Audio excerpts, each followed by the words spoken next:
নমস্কার বন্ধুরা, filmi Indian Bengali চ্যানেলে তোমাদের স্বাগত। চলে এলাম এই ড্রামাটির দ্বিতীয় পর্ব নিয়ে। গত পর্বের শেষে আমরা দেখেছিলাম ধামাকাদার অনুষ্ঠান হবে। লিজেনের পরিবার সম্বন্ধে আমরা কিছু বলবো। ওখানে দাঁড়িয়ে লিজেনের মা, যার নাম সুনীল, এটা লিজেনের সৎ মা, কিন্তু প্রথম মা কোথায় গেছে সেটা আমরা জানি না। এখানে স্ক্রিনে যাকে দেখানো হচ্ছে সে হচ্ছে উজান, সে লিজেনের সৎ ভাই। দেখতে তো খুব ভোলা লাগছে, কিন্তু অতটা ভোলা নয়। আমরা জানবো লিজেনের বাবার সম্বন্ধে। জি গ্রুপের চেয়ারম্যান, ওনার নাম জিয়াও। তিনি দিনরাত্রি পরিশ্রম করে ওনার কোম্পানিটাকে এই জায়গাতে নিয়ে এসেছেন। অনেক ভাষণ দেওয়ার পরে তার বাবা বলে, আমি এবারে মাইকটা আমার স্ত্রীকে দিচ্ছি, যে একটা জরুরি অ্যানাউন্সমেন্ট করবে। সৎমা পুরো তৈরি হয়ে এসেছিল। সে লিজেনের পছন্দ না জেনে তার নিজের পছন্দের একটা মেয়েকে লিজেনের গলায় ঝুলাতে চাইছে, যাতে কোম্পানি কন্ট্রোল তার হাতে থাকে। তার মা কিছু বলতে যাবে তার আগে লিজেন তার কাছ থেকে মাইকটা নিয়ে নেয়। লিজেন এসে মাইকটা ধরে সবাইকে বলতে থাকে, লেডিস অ্যান্ড জেন্টেলম্যান, আমি সবাইকে একটা কথা বলতে চাই। আমি একটা মেয়েকে পছন্দ করি, যার ব্যাপারে সবাই কথা বলছিল। এটা ওই মেয়েটা, যার নাম লিন। এরপর লিন বাইরে বেরিয়ে আসে। লিনকে দেখতে অপূর্ব লাগছিল। সবাই এত সুন্দর মেয়ে কখনো দেখেনি। সবাই মন্ত্রমুগ্ধর মতো তার দিকে তাকিয়েছিল। নিউজ চ্যানেলগুলো খবর পেয়ে যায় এবং তাদের ছবি নিতে থাকে। এত কিছু দেখার পরে লিন চিন্তা করতে থাকে, আমি কে, আমি কোথায় বা আছি? আমি কোনো স্বপ্ন দেখছি না তো? আরে না না না, এটা তো স্বপ্ন নয়, এটা সত্যি। আমি যাকে ভালোবাসি বা যে আমাকে ভালোবাসে, আমি তারই সামনে দাঁড়িয়ে আছি। এরপর লিজেন তার হাতটা বাড়িয়ে দেয়। লিনও তার হাতটা তার হাতের ওপরে রেখে দেয় এবং জিজ্ঞেস করে, এত লোক দেখে আমার নার্ভাস হচ্ছে। লিজেন বলে, কিচ্ছু হবে না, তোমাকে যেরকম বলেছি তুমি সেই রকম করবে। লিজেন বলে, আমার বাবা বেশ কিছুদিন ধরে আমার পেছনে পড়েছিলেন, যাতে ওনার জন্য আমি বৌমা নিয়ে আসতে পারি। আমি আমার বাবার কথা রেখেছি। আমি আমার পছন্দের একটা মেয়েকে বিয়ে করে নিয়েছি, যাকে আমি খুব ভালোবাসি। লিন মনে মনে হাসতে থাকে এবং বলে, এর অভিনয় দেখে তো আমার একে অস্কার দিতে ইচ্ছে করছে। এ কেন সিনেমার হিরো হলো না, সেটাই আমি ভাবছি। লিজেন খুব খুশি ছিল, কিন্তু তার মা কোনো রকম ভাবে খুশি ছিল না, কারণ তাদের প্ল্যানটা কাজ হলো না। তার মা লিনকে বলে, ক্রিস্টাল, জুতো পরে কেউ নিজেকে সিন্ড্রেলা ভাবতে পারে না, আমি ঠিক বলছি তো? তখন লিন ভাবতে থাকে, আরে বাপরে, এ তো খুবই খারাপ মহিলা। দাঁড়া, আমি একে আমার নিজের ভাষায় জবাব দিচ্ছি। লিন বলে, আন্টি, আপনি ঠিকই বলেছেন। যেরকম আমি সিন্ড্রেলা হতে পারবো না, তেমনি আপনি লিজেনের মা হতে পারবেন না। এই কথাটা শোনার পর তার সৎমা লিনের উপরে রেগে যায় এবং তার উপরে হাত তুলতে যায়। সেখানে লিন চলে আসে। লিন তার মাকে বলে, মা, আপনি এগুলো কি করছেন? আপনি এরকম ওর ওপরে ব্যবহার করতে পারেন না। লিজেনের সাথে আপনার ভালো ব্যবহার করতে হবে। ওখানে দাঁড়িয়ে থাকা সমস্ত লোকেরা এদিকে তাকিয়ে যাচ্ছে। এরপর লিজেন লিনকে বলে, চলো ডার্লিং, এখান থেকে চলো। লিন লিজেনকে বলে, বস, আপনার মায়ের সাথে আমার একটু ঝগড়া হয়ে গেছে, আপনি কি কিছু মনে করেছেন? লিজেন বলে, না না না, ঠিক আছে, তুমি ঠিকই করেছো, এর জন্য আমি তোমাকে বোনাস দেব। পরের দিন সকালবেলা লিজেন যখন ব্রেকফাস্ট করতে আসে, তখন তার বাবা বলে, তুমি এখানে বসে খাবার খেতে পারবে না, তুমি তোমার ভাইয়ের সাথে দাঁড়িয়ে থাকো। তার ছেলে বলে, আমি এখানে বসতে পারি, আপনি কি আমার ফ্যামিলির রুলস ভুলে গেছেন? তার বাবা বলে, তুমি এটা কি করে করতে পারলে? লিজেন বলে, আপনিও আমার সাথে তো খারাপ ব্যবহার করেছেন, আমাকে না জানিয়ে ইয়াংসিকে আমার স্ত্রী হিসেবে বেছে নিয়েছেন কেন? তার বাবা বলে, তুমি কি বলছো? তুমি আমার পয়সায় খাও, আমার দয়াতে তোমার হাত খরচ চলে। তুমি যদি আমার এগেনস্টে চলে যাও, তাহলে আমি সব কিছু তোমার কাছ থেকে কেড়ে নেব। লিজেন বলে, এটা তো শুধুমাত্র শুরু হয়েছে, আস্তে আস্তে দেখুন কি হয়। অন্যদিকে লিন তার গ্রামে ছিল। তার বন্ধু তাকে জিজ্ঞেস করে, তুমি লিজেনের স্ত্রী কি করে হয়ে গেলে? যদি গ্রামের লোকেরা এগুলো জানতে পেরে যায় তাহলে কি হবে? তুমি তোমার বাবাকে কিভাবে বোঝাবে? সে তো মানবেনই না। লিন বলে, সবাই জানতে পেরে যাওয়ার আগে আমি লাইভে এসে সবকিছু ক্লিয়ার করে দেব। লিন বলে, আরে না, আরে বাপরে, এ কি হয়ে গেল? আমার অ্যাকাউন্টটা তো সাসপেন্ড হয়ে গেছে। এটা দেখে সে বলে, আরে এটা মনে হয় ওই জোকারেরই কাজ, দাঁড়া আমি এক্ষুনি তার সাথে কথা বলি। লিজেনের ফোনটা কেন লাগছে না বুঝতে পারছি না। এরপরে দেখতে পাই লিজেন তার অফিসে বসেছিল, সে কিছু একটা চিন্তা করছিল। ইয়াংসি কি তার পেছনে পড়েছিল। সে তার স্ত্রী তো হতে পারেনি, কিন্তু তার পিছু ছাড়তে রাজি ছিল না। তখনই লিজেনের ফোন লিনের কাছে আসে। সে বলে, বস, গড়বড় হয়ে গেছে, কেউ আমাদের ভিডিওটা এডিটিং করে সোশ্যাল মিডিয়ায় পোস্ট করে দিয়েছে। লোক নানাভাবে নানা রকম কথা বলছে। আপনার স্ত্রী হওয়ার পরে আমার সাথে কীরকম ঘটনাটা ঘটছে সেটা আমি বলে বোঝাতে পারবো না, আপনি কিছু একটা করুন। লিজেন বলে, ঠিক আছে, আমি এক্ষুনি সেখানে পৌঁছে যাচ্ছি। লিজেন যখন সেখান থেকে চলে যাচ্ছিল, ইয়াংসিক তাকে ধরে ফেলে। তাকে বলে, লিজেন তুমি এখান থেকে যেও না। লিজেন বলে, তুমি তার মতো কখনোই হতে পারবে না। 10 বছর হয়ে গেল তুমি তোমার টাইম নষ্ট করছো, তোমার দ্বারা কিছুই হবে না। এই বলে সে সেখান থেকে চলে যায়। 10 বছর আগে কি হয়েছিল সেটা আমরা আর কিছুক্ষণের মধ্যে জানতে পারবো, আপনারা একটু ধৈর্য রাখুন। অন্যদিকে চ্যান লিনের থেকে বদলা নেওয়ার জন্য চলে আসে। সে রাস্তার মাঝখানে চিৎকার করতে করতে বলে, লেডিজ অ্যান্ড জেন্টলম্যান, আমি কোনো খারাপ নই। লিন ও তার বন্ধুরা আমার সঙ্গে চিটিং করেছে। তার ওই 2 বন্ধু চিটিংবাজ। সেই সময় সেখানে লিন চলে আসে। তাকে দেখে বলে, তুই এটা কি বলছিস আমাদের নামে? এখান থেকে মানে কেটে পড়, না হলে তোকে আমি জ্যান্ত কবর দিয়ে দেব। ছেলেটা বলে, দেখো, এই মেয়েটা আমাকে ভয় দেখাচ্ছে। এ এবং এর বান্ধবী দুজনেই চিটিংবাজ, আমি এদেরকে ছাড়বো না। এরপর যুদ্ধ শুরু হয়ে যায়। লিন সেই ছেলেগুলোকে দেনাদ্দেন মারতে থাকে। তখনই কেউ একজন একটা লাঠি নিয়ে লিঙ্গের মাথায় মারার চেষ্টা করে। লিজেন ঠিক সেই সময় পৌঁছে যায়।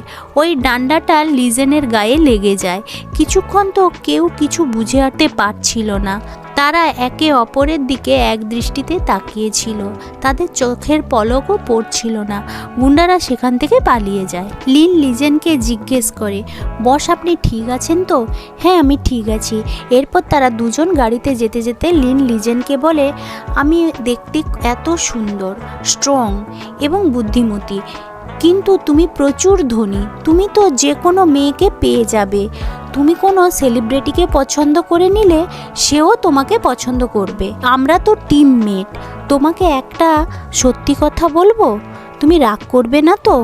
আমার অনলাইনে এইসব ভিডিওটা ভাইরাল হচ্ছে, তার প্রডিউসার এবং ডাইরেক্টর কি তুমি? এটা শোনা বাকি ছিল। এরপর লিন প্রচুর রেগে যায় এবং লিজেনের ল্যাপটপ হাতে তুলে নেয়। বলে, আমি ছাড়বো না, আমি সব কিছু ভেঙে গুড়িয়ে দেব। লিজেন বলে, জানো এই ল্যাপটপটার দাম কত? 4 লাখ টাকা, বিদেশ থেকে এসেছে। তুমি ভেঙে দাও, তাতে কি হয়েছে? আমি 10 লাখের সঙ্গে আর 4 লাখ টাকা জুড়ে দেব। এরপর লিন তার অ্যাটাচিটা তুলে নেয়। সে কিছু এক ভাঙতে চাইছিল, না হলে ওই মেয়েটার রাগ কোনো মতেই শান্তি হওয়ার কথা নয়। তখন লিজেন বলে, ভাঙো ভাঙো, এতে আমার কি যায় আসে? এর সাথে আমি আরও 2 লক্ষ টাকা যোগ করে দেব। লিন, তুমি শান্ত হয়ে বসো, এটাই তোমার পক্ষে ভালো। লিন বলে, ওই তুই এটা কি করছিস? তুই তোর লিমিটের বাইরে চলে যাচ্ছিস। তুই আমার সাথে এটা কখনো করতে পারবি না। আমি একটা গরিব মেয়ে, আমি তোর সাথে কোনো মতেই থাকতে পারবো না। আমার জীবনটা আমাকে ফিরিয়ে দে। লিজেন বলে, এই সমস্ত প্রবলেমের একটাই মাত্র সলিউশন, তুমি আমাকে বিয়ে করে নাও, তাহলে সব কিছু ঠিক হয়ে যাবে এবং লোক কিছু বলবে না। এই কথা শোনা মাত্রে লিন বলে, প্রথমে আমাকে তুমি ফিয়ন্সে বানিয়েছো, এখন তুমি আমাকে বিয়ে করতে বলছো? পৃথিবীতে কত সুন্দর সুন্দর মেয়ে আছে, তুমি আমার মধ্যে কী বা দেখলে? তুমি আমাকে দেখে কি পাগল হয়ে গেলে নাকি? এই জন্য মনে হয় তুমি আমার পেছনে পড়েছিলে। ও, এবার আমি বুঝতে পেরেছি, তুমি আমার কিডনি হার্ট বিক্রি করে দিতে চাইছো। আচ্ছা আচ্ছা। লিন বলে, হ্যাঁ ঠিক বলেছো, তুমি আলাদা কি? যদি সেরকম দরকার পড়ে তাহলে আমি তাও করতে রাজি আছি।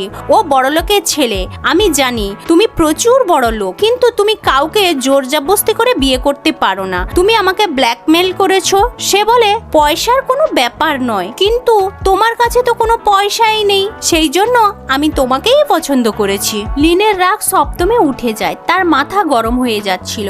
কিছু যদি না করতে তাহলে যে কোনো মুহূর্তে সে ব্লাস্ট হয়ে যেতে পারে। শুধু লিজেন বলে বেঁচে গেলে অন্য কেউ যদি হতো তাহলে এতক্ষণে তাকে হসপিটালে অ্যাডমিট করতে হতো।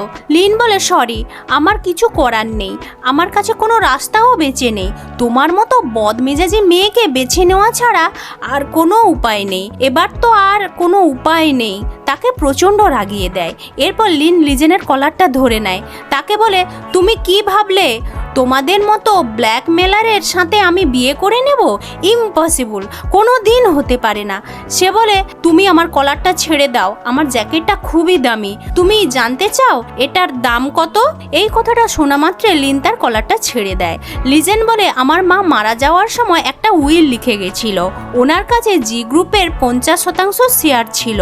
উইলের মতে ওই শেয়ারগুলো যে আমাকে বিয়ে করতে পারবে সেই পাবে। তুমি হেসো না, কারণ এই শেয়ারগুলো আমি তোমাকে কোনো মতে দেব না, টাকাটাই পাবে।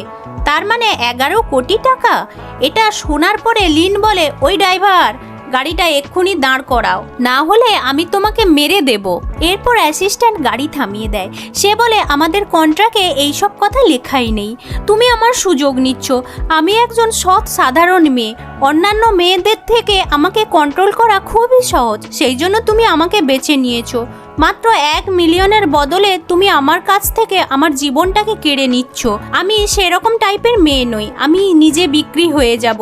আজ থেকে তুমি তোমার রাস্তায় যাও, আমি আমার রাস্তায় যাই। আমি পয়সা জমা করার পরে তোর মুখের ওপরে ছুঁড়ে মারবো। এই বলে সে গাড়ি থেকে নেমে যায়। লিজেন তাকে বলে 11 মিলিয়ন তোমাকে যদি দিই তুমি এটা মেনে নেবে? তখন লিন বলে তুমি আমাকে কি মনে করছো? লিজেন তাকে একটা ডকুমেন্ট দেখায়। সে বলে তুমি এই ডকুমেন্টটা পড়ে নাও, তুমি সব কিছু বুঝতে পারবে। লিন ডকুমেন্টটা পড়ে জানতে পারে লিজেন পুরো তৈরি হয়ে মাঠে নেমেছে। লিন যদি না বলে তাহলে তার বাবার মার্শাল আর্ট ক্লাসটা বন্ধ হয়ে যেতে পারে, তার মানে তার ক্যারাটে একাডেমিটা সম্পূর্ণভাবে বন্ধ হয়ে যাবে। লিজেন বলে তুমি তোমার বাবাকে যদি হেল্প করতে চাও তাহলে তোমাকে আমার সাথে কাজ করতে হবে, আমাকে বিয়ে করে নিতে হবে, আমি সব কিছু ঠিক করে দেব। তুমি কি এটা চাও? লিন খুব মুশকিলে পড়ে যায়। সে বলে আমি যদি না বলি তাহলে আমার বাবা খুব সমস্যায় পড়ে যাবে, আর আমি যদি হ্যাঁ বলি তাহলে আমি নিজেই সমস্যায় পড়ে যাব। এরপর লিন বলে বস, আমি ভেবে নিয়েছি, তবে আপনি একটা কথা মনে রাখুন, আমি নিজেকে আপনার কাছে কখনো বিক্রি হতে দেব না। লিজেন বলে কিছুক্ষণ আগে তুমি তো খুব রেগেছিলে, এখন ভোলা হওয়ার চেষ্টা করছো? লিজেন বলে ওই কথাটা আমার একদমই পছন্দ হয়নি। এরপর লিন হাসতে হাসতে বলে বস, একটু বাইরের দিকে মুখটা বাড়ান, আমি আপনাকে কিছু একটা বলতে চাই। লিজেন যেমনি বাইরের দিকে মুখটা নিয়ে আসে লিন তার কলারটা ধরে নেয় এবং বলে তুমি কি ভাবলে? তুমি আমার এই রূপটা দেখে নাও, তুমি এবার খুশি তো? লিন এই সব মেনে নিয়েছিল, এছাড়া তার কোনো উপায় ছিল না। সে যদি ওই দিন রেস্টুরেন্টে না যেতেও তাহলে আজকে এই ঘটনাটা ঘটতো না।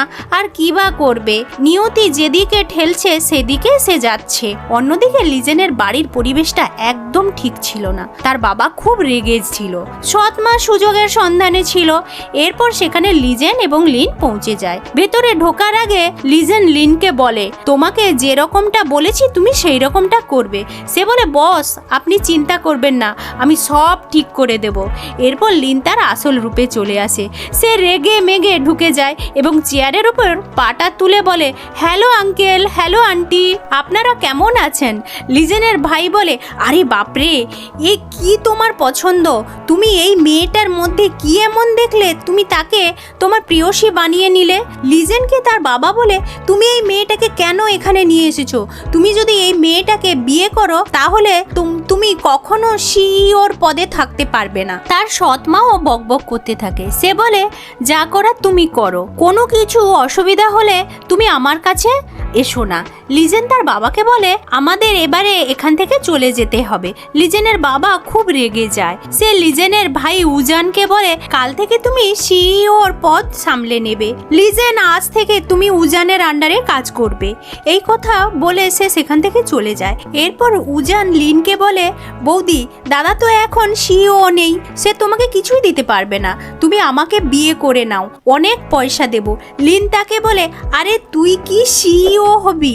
তুই বইটা ঠিক মতো ধরতে পারিস না, উল্টো করে ধরিস। লিন বলে আমি তো লিজেনকে ভালোবাসি। তখন লিন বলে ডার্লিং, এইসব নোংরা বাজে ছেলেদের মুখের উপরে কথা বলার দরকার নেই, তোমার মুখটা খারাপ হয়ে যাবে। তারা দুজনে চলে যাচ্ছিল। এরপর লিন লিজেনকে বলে আমার অ্যাক্টিংটা কেমন হলো? তুমি খুবই ভালো অ্যাক্টিং করেছো, তোমাকে আমি ডবল বোনাস দেব। রাত্রিবেলা শোয়ার জন্য লিজেন ও লিন একই রুমে চলে আসে। রাত্রিবেলা দুজনে যখন রুমে ছিল তাদের মধ্যে কি হলো সেটা জানতে হলে অবশ্যই তৃতীয় পর্বটা দেখতে ভুলবেন না। আজকের ভিডিওটা যদি ভালো লাগে তাহলে ভিডিওটাতে একটা লাইক দিয়ে একটা কমেন্ট করুন। আর আমাদের এক্সপ্লেনেশনটা যদি ভালো লাগে তাহলে অবশ্যই আমাদের চ্যানেলটাকে সাবস্ক্রাইব করে দেবেন। এটা আপনাদের কাছে তো ফ্রি, কিন্তু আমাদের অনেক হেল্প হয়। দেখা হচ্ছে পরের এপিসোডে, তাহলে এখন রাখি।